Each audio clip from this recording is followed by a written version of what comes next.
Okay, guys. We're live. Hey, guys. It's Old Man G here, back again with another episode of Top 10 United Players Weekly. And basically, this is a weekly, um, late morning show, where we basically review, or at least in my opinion, we go through what I believe the top 10 best Manchester United performers, um, over the last week. It's almost like it's a top 10 countdown. This is our fourth week of doing it. I actually enjoyed doing these videos.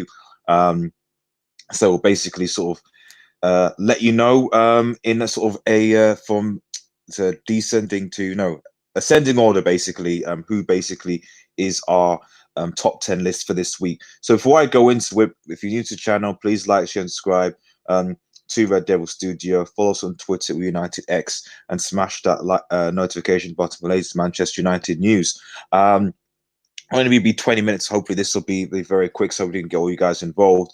But just as a recap, for everyone that uh, everyone who wasn't here last week, this is basically the 10 from last week. So Bai was at number 10, Ighalo 9, De Gea number 8, Matic number 7, Maguire 6, Shaw number 5, Martial 4, Wan-Bissaka 3, Bruno Fernandes number 2, and Fred number 1. So this is going to be obviously interesting to see. There'll be some new players that will come in and drop out, that will change positions. So just obviously stay tuned, and let's get going. Um, who is first at number 10? Who is first at number 10? Well. It's this guy. It's David De Gea. David De Gea is our number 10 right now for this week. And um, I confess, for me, it was between David De Gea and Eric Bailly. I think the only reason why Eric Bailly, for me, doesn't get this 10 spot, Eric Bailly has dropped out of this week. The only reason why I don't think he gets it is just simply because, um, although he kept a clean sheet against Derby, it was Derby and there wasn't really that much to do. De Gea obviously made quite a really bad mistake against Everton that cost us this goal. It's very bad. It almost felt like it was a mistake that, this is a mistake that you want a player wants to leave the club with that type of mistake. And had we lost that game, he probably would have been out of the top 10 because that conceding that goal potentially could have cost us that game. However, David De Gea did make quite a few good saves in that game, stop us to actually keep us in the game, especially quite soon after the event. He's obviously come down from his eighth position. He David De Gea is an enigma right now, so because it's kind of like, I think he still is a good goalkeeper. He definitely is a very good, and he's obviously good saving with his body, his feet, etc. So, but it just feels that increasingly it looks like he's got a mistake in him. And that is worrying for me, and I'm hoping he'll turn it around, and hoping against City, and obviously next week, he can pick up form and he can climb up this list. But to be honest, like we'll see, basically. So right now, David De Gea for me is number 10. Let me know what you think in the comments if you think that's right. That's a good shout. Now here's the biggest dropper. Anthony Martial, number 9. Was Anthony Martial really effective against Everton? Obviously, he didn't play against Derby, or he came on, I think, against Derby later on to help out, which is fine. I don't think he had his best game against Everton. Personally, I think that predominantly probably has more to do with the system. Sorry, that what he played with the 3-5. I think the 3-5-2. I've always said that Anthony Martial, for me, he's an okay number 9, but for me, his better position is coming from the left. That for me is coming in on inside. He doesn't. Martial doesn't stay central. Yes, he can create stuff of his own. He's really good from that point of view, but he doesn't have that discipline to stay central as a number 9, hold the ball in that way. He tends to come in from the left, drift out wide all the time, and I think in the formation that we set against Everton, I didn't think it helped him at all. I think at times he was quite isolated. Same thing with Greenwood as well, who doesn't feature on this list. So in a better system, and maybe against Manchester City, well, I suspect against City we'll be playing 3 at the back at home, or 5 at the back for that matter. So it might be difficult for him. So it'll just be sort of counter-attacking options. But we'll see. We'll see. But I don't think the system against Everton helped him a lot. And he didn't really. While he came on against Derby, I think it was more of just that the game is done, come on and play, etc. So Martial obviously has probably had the biggest drop of the bunch. He was actually 4th. He's gone down to 9th. Not completely out because now this chart still works. But for now, as far as I'm concerned, he comes on to 9th. So the top 10, but he goes to 9th. At number 8, new entry, and that is Scott McTominay. Scott McTominay. Obviously, everyone knows he's been injured. He's not been involved in the team for quite some time, and he's come back and slotted, and he's giving Solskjaer a headache because, with Pogba due to come back, I'll be posting a video about that at some point today. With Pogba due to come back fairly soon, how do you fit Pogba, McTominay, Fred, and Bruno Fernandes in a team? It's difficult, really. And one of those guys going to. Oh, and Matic. Sorry, I put that out there as a 5. I've got those 5 players. All 5 of those players could easily play in this Manchester United team, but you can't play them all. But with how good Matic and Fred, and I'll talk about Matic later, but how good Matic and Fred and Bruno Fernandes have been, it's difficult for me to see how McTominay. I mean, McTominay could maybe play the sort of DM Matic type of role, but I just don't think that he's that type of player, really. So he's more of, I wouldn't say he's box to box. Maybe like it's just a central midfielder. So I don't think he has the discipline to be as defensive midfielder as Matic will.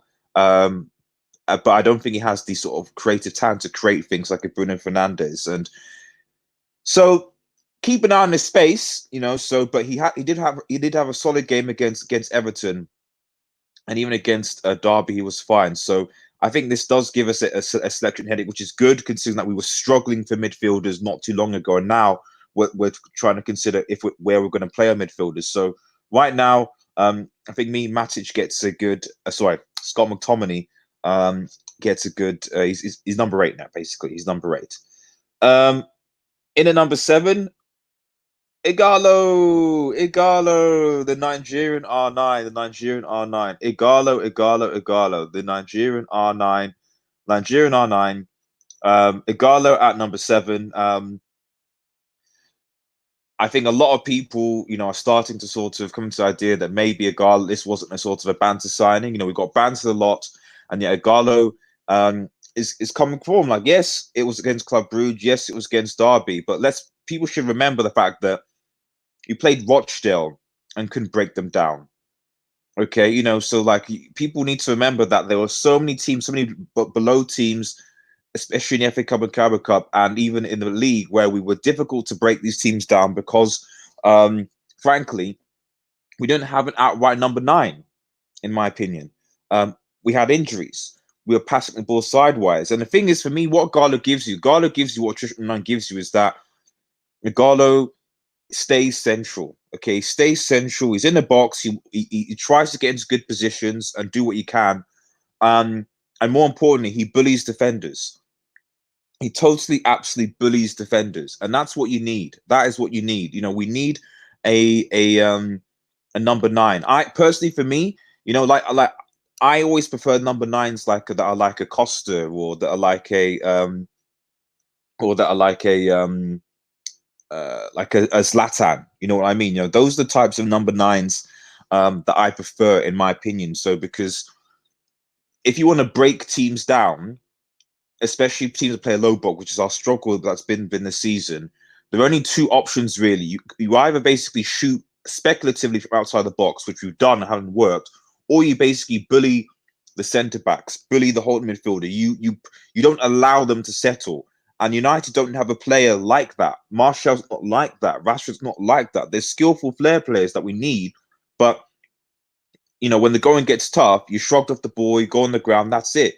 Ighalo brings us that something extra. So and those 2 goals were that. He was surrounded by defenders, shrugs them off, goal. Gets into the position, second goal, goal. So for me, ighalo, who's obviously climbed up, he was 9-2 spots. We'll see. We will see. Hopefully, he continues to climb up the ranks. But more importantly, if he continues to score goals, it gives Ole Gunnar Solskjaer a decision to make, because frankly, it might be that we signed ighalo permanently, and we don't have to find another striker, because really, aside from Timo Werner, I don't know anyone else United to link with. So anyway, ighalo at number 7. ighalo at number 7. Okay. Moving on to someone who I need to give a bit more credit for, actually, and that is Harry Maguire. Harry Maguire, certainly against Everton anyway, was clutch. The amount of corners that Everton had in that game was unreal, and Harry Maguire, the amount of header. One of the reasons why we bought Harry Maguire in the first place was because of his ability to head the ball. That was one of the big reasons. His ability to sort of head the ball, get it away, and also score from headers. In the Everton game, he was solid defensively from set pieces, and we've needed that. So he's got into his element more, and I feel a lot more comfortable. Not completely, totally, but a lot more comfortable when we have set pieces now, because I know that he's sharp and he'll get it away. He has picked up an ankle injury, he's gone over his ankle, so he wasn't playing the Derby game. But I still think his Everton performance is enough for him to be put in this spot as the number 6. We'll see if he plays against City. The word on the street is that he probably will. Although, if in my opinion, I wouldn't rush Harry Maguire. In my personal opinion, I prefer if he was rested, because he hasn't been rested properly. That we need to squad rotate. Basically, we need to squad rotate. And Ole Gunnar Solskjaer cannot play people with injuries or have injuries 2 games a week. It can't be possible. So he obviously didn't play against Derby, so maybe he's fit for City. But if the following week you've got obviously our Europa League game, then he shouldn't play, and Eric Bayer should play in his position. So, but well played, Harry. Continue to rise the ranks. You're winning me over slowly but surely. I think that it's got to be either you or Bayer for one of them. Bayer needs to be at the starting point at some point, in my opinion. So going to number 5. This is a bit of a drop. Wan-Bissaka. Wan-Bissaka,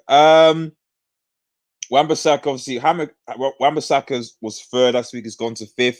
And that is not because top 5 is pretty solid. It's not because I feel that Wan-Bissaka is a bad player. I don't think Wan-Bissaka. I just think that that this week it's a combination of better performers / players who have been are slightly better consistently. Maybe, so that's my reasoning anyway. But anyway, Wan-Bissaka for me, he comes at number 5. He is our solid player. He is Spider-Man. Nothing does get past him. I think at the Everton game, to a certain extent, he struggled. Typically because he gets doubled up on. The only time you see Wan-Bissaka struggling is when he's often gets doubled up on. And I think teams are realizing that you can't individually just go down and beat Wan-Bissaka. So you have to double up on him, if that makes any sense. So, and that's where I think at times at Everton he did actually struggle. But Wan-Bissaka struggling is that's the sort of his levels are that high that him struggling is still, in my opinion, a 6 or 7 out of 10 performance. Pereira or Lingard or struggling, it's almost like a 2. So fair play to Wan-Bissaka. He'll probably be in, and we'll probably do a video at the end of the year. We'll go top 10 best players of the season for Manchester United, not live. But for me, and Wan-Bissaka, number 5, number 5, and I won't be surprised. I think he's gone unless maybe when Pogba comes back and he has a great comeback. I think Wan-Bissaka is going to be at least in the top 5 for quite some time. Number 4, this one surprised people. Nemanja Matic at number 4. Matic against Everton was thought it was really good. Was really good. They did struggle a bit with him and Fred, but I think Matic is just. This is why I'm saying that, like, it's just difficult for me to, difficult to contemplate actually dropping Matic, to be honest, because he plays that CDM role so well. Possibly he might even be able to play that role by himself. I don't know, but I just think that when Pogba comes back, when you have all this, you just cannot drop this guy. In my opinion, he's just doing so well that you can't drop this guy. That is my opinion. You can't drop Nemanja Matic. He just is performing well for us. So for me, Nemanja Matic comes at number 4. He's improved markedly, and I think that when Pogba does come back, obviously McTominay's back. I don't know about you, but personally for me, I think that Matic should start over McTominay. Obviously, if we have more than 2 games, to rotate, etc., maybe in Europa League and so on. But I think for battling on 2 fronts, I think for me, Matic is our first starter in that role, in my opinion. Moving on to top three. Now, there has been a bit of a shuffle at the pack. There has been a wee bit of a shuffle of the pack. And it's Fred at number 3. Fred, who basically had the top spot. Fred is at number 3 because there is a new climb that's come into that position. Fred, I don't think had as good of a game as Matic against Everton. He did play against Derby. We really do need to rest Fred, to be honest. On a serious note, we need to rest Fred completely because honestly, he's been played too much. He's been playing too much, and we need to rest him quickly. So for me, Fred, he comes in, as I said, at number 3. He's doing a very good job for the team. Our most improved player. The problem with, I think, for Martial, Fred, and Matic in the Everton game was, again, I think the formation that we played and where Fred played, because I think Fred usually plays on the left, so the midfield, he played on the right. But overall, he still was comfortable in that game. Against Derby, obviously, with Boston midfield, didn't give them any chance or anything like that. So, although this hasn't been, I would say, Fred's best week, Pastor Fred still is in my opinion, one of our top 3 best players. So there we go. It's Pastor Fred. In number 2, maybe this might surprise a few people, and it's Luke Shaw. Luke Shaw, for me, the last two games, certainly against Everton, has been phenomenal. This is the Luke Shaw that I've been waiting for. We were saying, let's replace him, let's get rid of him. A lot of people saying that, but Luke Shaw has really done well for us. He's really done well. And I hope he continues to do well for us. He's a lot better going forward now and a lot better defensively. So I wouldn't say he's as good defensive as Bissaka, but he's potentially getting there. But he's, this is the player that I wanted to see. Bar obviously been playing with injuries, but we wanted to see for so long. And he has been, alongside Fred, I think one of our most improved. Well, alongside Matic, in fact, quite a lot of players. Matic, Fred, and obviously Luke Shaw have improved markedly under the last couple of years. And whether that's because of the guys at number 1 bring the spell of confidence, I don't know. So, but Luke Shaw, for me, deserved number 2 right now. Now, at number 1, now this isn't be obvious for a lot of people. So, but I just think it's what he gives, and it's Bruno Fernandes now. Bruno Fernandes at number 1. Obviously, Shaw went from 5th to 2nd. Bruno Fernandes has gone from 2nd to 1st. Bruno Fernandes, for me, a lot of people say like he's the way he was quiet against Everton. This hasn't been a sort of maybe best week, but for me, this is what we talk about levels, because Bruno Fernandes, despite having an in quote quiet week and being frustrated, still got that goal back for us against Everton. If he doesn't get that goal back, if he doesn't go for it, doesn't take shots, if he doesn't push on, then potentially we lose that game. If we lose that game. he creates the chances, and he's going to be pivotal when we play against City because, he is. The only flaw I can see is that he is starting to take sometimes pass the ball, simple pass. You don't have to take the speculative shot. I know it almost feels like he's trying to do too much, and he shouldn't have to do that as a new player. But I guess that shows just that he wants it, that he's fighting for the badge, that he's that he's committed to the club, into the time being anyway, so, and that's the player that we have. He is a leader, he's a captain, and hopefully, so when he gets settled in, he could potentially be our captain, because we need that type of player who puts it all on the line and fights no matter what, to get us through games, so Bruno Fernandes is that. So yeah, for me, Bruno Fernandes is our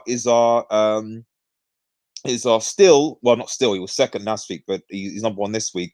But he is our new number one player for Red Devil Studio, So and long may that continue, because he is such an important player for us. So that's our top 10 weekly, guys. Thank you so much, everyone who was tuned in. Thank you so much, everyone who will be listening. We're not live. If you're new to the channel, please like, share, and subscribe to Red Devil Studio. Follow us on Twitter, United X, and smash that notification button for latest Manchester United news. Have a nice day, guys, and cheers.